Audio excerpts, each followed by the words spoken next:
Good morning, Winthrop Vikings! Today is April 8th, and we are following a Day 6 schedule. First off, we want to wish a huge congratulations to the Drama Society for their huge win at regionals last weekend. Winthrop High School came home with awards such as the Stage Management Award going to Jolena Zachariah, the Sound Design Award going to Will Gillis, and Acting Awards going to Chris Rainey, Sarah Delahanty, and Dan Tracy. Congratulations, everyone. Good luck to the Boston Red Sox today as they play in the opening day against the Yankees. Spring is officially here.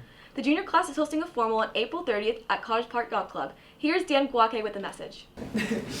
Hi guys, I'm Mia, the junior class president, and we're really excited to announce that we're hosting this year's social. It's April 30th at Cottage Park Yacht Club. We'll be selling tickets at lunch. They're $10. Everybody has to sign a behavior contract, and if you want to bring people from out of school, the tickets will be $15 and you have to sign a waiver. Make sure to get out there and celebrate the spring with the formal. Now on to our first story. Just last Thursday, the team for the 2022 World Cup were drawn. Students can be seen trying to sneak a look at their phones last period on the 29th as the teams were announced, and the team at Wake Up Winthrop wanted to get a deeper look at what the students and staff think about their predictions. Here with the story is guest field reporter Joel. I'm Joel Johnson with Wake Up Winthrop. Today we'll be covering the 2022 World Cup taking place in November in Qatar. In the last World Cup, the United States did not qualify after they lost to Trinidad and Tobago by 2-0. But this year is different. The United States qualified in third place in the CONCACAF qualifiers with 25 points. The U.S. will be in Group B, facing teams that include England, Iran, the winners of the Euro playoff that could be Ukraine, Wales, or Scotland. One of the hardest groups considered in this group is Group E. This year, many good teams who we usually see compete did not qualify for the World Cup, including Italy, after a tough loss to North Macedonia by 1-0. Chile and Colombia did not have what it takes this year and will have to watch from the sidelines at home. With students from all over the world, including Brazil, Colombia, Italy, Romania, El Salvador, Spain, Mexico, and right here at home, we wanted to see what some students and teachers had to say about the U.S. in the World Cup and who they are rooting for this November. Who am I rooting for? I would have to say Argentina. I think Messi's going to win his final World Cup. The team I'm cheering for is Denmark for sure. They're going to take it home. I think since Italy is not playing this year, I think Brazil. Yeah. I'm going for Portugal this year. Italy, no. Colombia, no. So, of course, Brazil, the best team of the world. Best country too. Definitely cheering for my favorite team, which is France. United States, obviously. So I'm rooting for France in the World Cup. I'm really excited because they got Mbappe, Pogba, all of the good players, honestly. I think they're going to win. They're just going to go really far no matter what. So yeah, that's my favorite team. In terms of winning the World Cup, or who I'm cheering for, I would always root for Spain. You know, that's a team that's, near and dear to me. But one team that I've really liked the past few years, or maybe the past 7 or 8 years, I really like Belgium. I love players like Kevin De Bruyne, Romelu Lukaku, Thibaut Courtois is such a good player, he's a great goalie. So I'd like to see them do well. And I think the favorites have to be Brazil, France, Germany, and Spain. Definitely Denmark. They're the best team out of everyone in the whole World Cup. France, Belgium, all of them, they're trash. I mean, France is pretty good, but Brazil is good too. So I think Brazil will win everything this year. Portugal's going to win it because of Ronaldo. Favorite to win the tournament has to be the defending European champions, which would be Italy. Oh, I forgot. North Macedonia beat them, so yeah, they're out. So I guess I'll go with Spain. I think the United States are going to win the World Cup. They are my favorites. Of course it's Brazil, bro. Bro, look the other team, France. Italy always out. And yeah, I can't think another team. I think the teams that are always going to be, I think France is always going to be dangerous. It'd be interesting to see if they can repeat, which hasn't been done in quite a long time. So for favorites, I would probably say Brazil is a good one. You got like Portugal, France, Spain. I'm obviously rooting for France, but you got Brazil who with Neymar. You got Argentina with Messi, they're looking really good. There's a lot of good contenders this year. And to be honest, the U.S. won't make it that far. They'll make it to round of 16. They're going to go to the final. They're going to win. The U.S., they're getting knocked out first round. They're horrible, can barely even pass the ball. I think they need to stick to basketball and American football. they are gonna lose soccer, guys. Like, let's be like honest. US is like, it's not for soccer, you know. Like, they are good in football and basketball, but soccer is not for them. I'm sorry. They'll make it pretty far, but they'll lose in the final. They'll lose like at the very end. They're gonna be in the World Cup as long as they don't play with Brazil. If they play with Brazil, sorry guys. I love you, I love your country, but you are out. I think the U.S., as always, is gonna beat up on some of the smaller teams. They kind of have a weak group, although they have to play England if I remember right. So I think they'll probably go through to the knockout stages and then lose in a heartbreaking fashion. I think that's probably what's gonna happen. US has looked actually pretty good lately, so I wouldn't be too surprised if they go far. Obviously, they can't go all the way because that's impossible, but it would be really cool if Christian Pulisic goes and plays really good. In terms of the United States, I'm the most excited that I have been for a U.S. team in a long time. I really like their young talent. Pulisic, I think, is a great leader, and the fact that they're going to go into that World Cup, I think, is the second youngest team, bodes well because they were really more looking towards the 2028 World Cup. So to see the U.S. making it now, I think they can make a splash. I think they're going to go through in their group with England. I think England will win the group and the U.S. will come in second. But I think the U.S. has a chance to be a team that they may not win it, obviously, but they're going to be a team that nobody wants to play because I think they're going to be really, really strong. Well, good luck to our national team as they take on the Euro winners in November 21st, 2022. Now back to you guys at the Stew. Thank you, Joel. We have a long way to wait to see the games this coming November, so this summer will just be a lot of speculation about who will take the cup. Hopefully the USA can make a run. For our next story, the spring sports season is here, with many teams starting up their seasons. We want to get a closer look at two of those sports teams, tennis and track, to see how their seasons are shaping up. Here with the sports recap is Eric.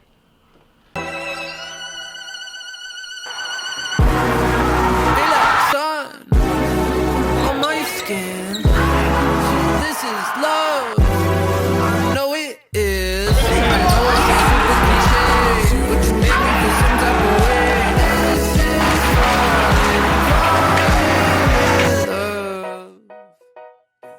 America's Bagger with Wake Up Winthrop, and with spring sports starting up, there's new teams. The teams we're going to be covering today is tennis and track. These teams have high expectations. We're looking forward to the rest of the season. The boys' tennis team is stacked with returning seniors and some upcoming underclassmen. The captains this year for the tennis team are Bobby Diaz, Liam Turner, J.D. Parker, Ryan Kafori, Declan Donovan, and James Ciccarello. They look on improving the record last year, which was 3-8. Top doubles include Bruno and Ari Hain. With so many underclassmen, the team hopes to make their mark on the NEC. Their first game this year is on April 11th in Salem High at 4 p.m. We caught up with Bobby Diaz to hear about the season.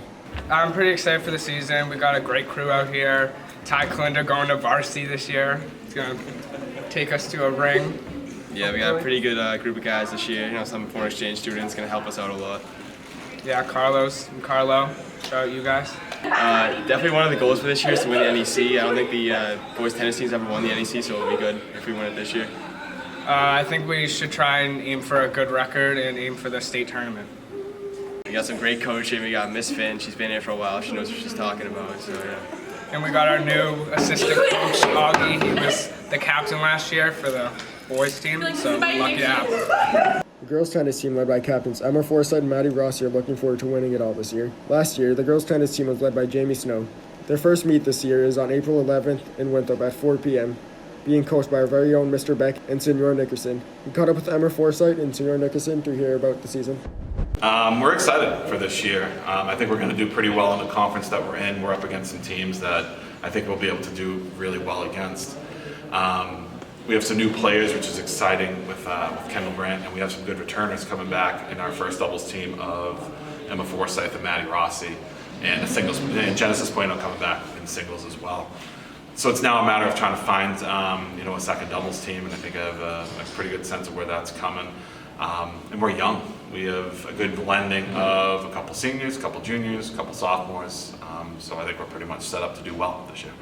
So this year I think our team's really good. We have Kendall Brandt and Mira, who are our first and second singles so far, and they're both really good.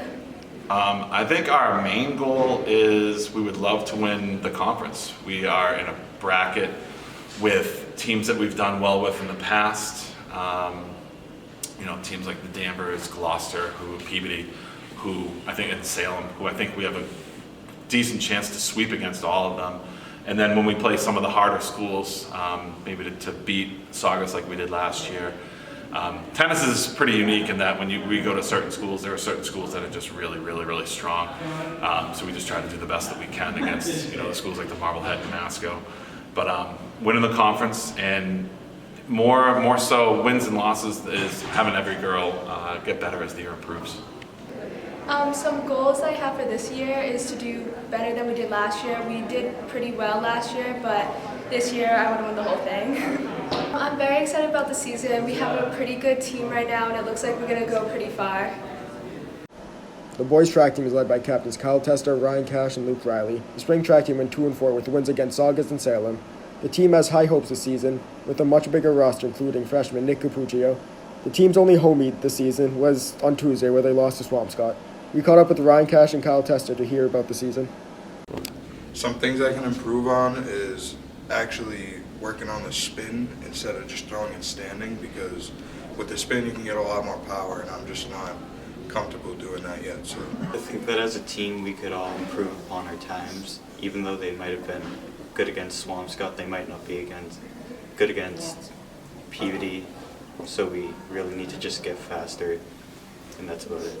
So Peter Jurovich came second in shot, and I came in second in discus and third in shot, so it went pretty good. I think some highlights of the meet were everybody placing very well in their individual events. In previous years we really didn't place that well against Swampscott, but this year we really showed up and executed well. Girls track team ended out last season with a 4-2 record. This year they're led by captains Norma McCary and Allie Ford. This year they have high expectations because their roster did not change much and they got new additions. This year they're looking forward to competing this season, trying to get to state championship. In this meet on Tuesday, they lost to Swampscott in a close match. Some highlights were many of the girls placed in all of their events, and I think that we did really good, especially since it was our first meet. Yeah, I think we won. I think we knew we were going to win from the beginning. We all did really good. It was a really fun time. We met a lot of new people, which was fun. I think it was like the most teams we've ever had on the track too, which was fun. But yeah, we all did really good. Something we could work on is definitely handoffs. I feel like we need more practice with that. I think that all of our stress levels were really high, and that could just be because it was the first meet, but I think we all need to work on just like relaxing a little bit right before our events. And also for the new people, I think, including myself, we need to work on like our starting technique and like just like getting off right away. As you can see, we have high expectations for this team. Make sure to go out to the games as they compete. So we have for you this week. Now back to you guys in the studio. Thank you, Eric. Make sure to go out and support our spring sports teams as they begin their season. This week marks the first game of the season, with track competing Tuesday, and their baseball team winning 10-0 against Boston College's Charter. The softball teams and girls lacrosse started their seasons yesterday, but we were unable to update you. The boys lacrosse team travels to Danvers tonight to take on their JV team, and the boys baseball team faces Snowden International School at Veterans Field tomorrow. Just like the flu season in the fall and winter, April marks the beginning of the senioritis season. As the seniors get ready to end their high school careers, their effort, or lack thereof, is starting to show. Here at the Senioritis Update is Victor. I'm Victor Marquez, and I'm here to talk to you guys about something serious today. We need to have a heart-to-heart. We've been through COVID, we've been through the flu, and now we're getting to the allergy seasons. But there's another disease at Winthrop High School right now that's affecting all the seniors, and it's called senioritis. Senioritis. A lot of you guys think this might be a joke, but senioritis is no laughing matter. With the closing of the quarter this week, senioritis is one of the main reasons why a lot of seniors failed the third and fourth quarter. Not me, of course, because I'm immune. But today we're here to find out what students are doing to keep themselves healthy from this disease and to keep up with their work. So let's go find out. You guys see this right here? This right here is a prime example of what I'm talking about when senioritis is contagious and the seniors do not take it serious enough. All right, guys, I think I just caught someone sleeping right now, so we're gonna go find out more. I need even more information right now. Joe Frulo, how do you deal with senioritis? Bro, I'm clocked out for school, bro. I'm not doing anything anymore. Get this camera out of my face. To my right over here, you'll see Emily Rodriguez working really hard on her assignment right now. I just relax during school. Wait, no. Tell me how you feel about senioritis and what you're doing to keep yourself healthy. I think it's a true thing. I think it happens. I've seen it happen. It's happening to me, and I think keeping me on track is for sure track. Track is keeping you on track? For sure. Coach McPhail and Nick. I just try to motivate myself by thinking that if I get an A in the class, I won't have to take the final, and then it'll be easier at the end of the year. That's great advice. I don't care. I don't want anyone to mess with me. I don't want anyone to talk to me. I just don't want anyone messing with me, to be honest. Do you want me to leave right now? Yeah. Miss Leslie and Miss Brady, I must ask you guys a question. What's your guys' advice for seniors to stay away from senioritis? Stay on top of your grades. Make sure you're going to get extra help. We know it's really challenging, but stay on top of it. You guys are so close. Say come to school, stop going to the bathrooms, the wandering around in the building, and don't be late for school. The toddies will add up. Honestly, I thought I would have the last 2 months to myself. Then Mr. Demers out here assigning mad work. He's assigning me homework every night. What's he doing, bro? What's he doing? Shut up. You know what? I'm done. No.